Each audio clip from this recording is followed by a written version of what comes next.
So, what are Fermi questions?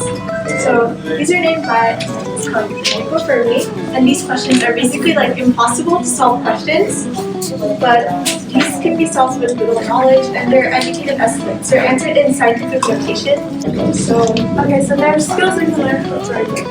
One skill is estimation. So Fermi questions teach you to develop the skill of estimating, which is really useful because you don't always know the exact amount of something. It also teaches you about conversion. So it teaches you how to quickly convert different units to each other, like feet to yards or even feet to centimeters and stuff like that.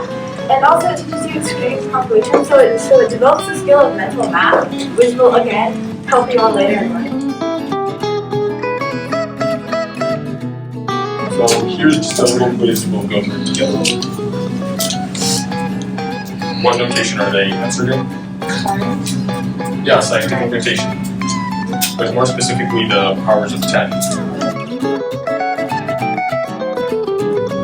How many chicken wings are eaten in America during the Super Bowl? What do you guys think?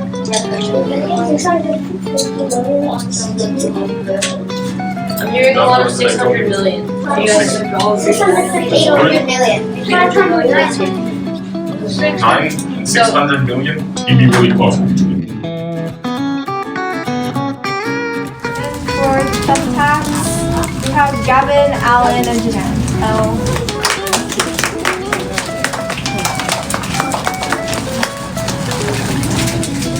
We got 3 times. We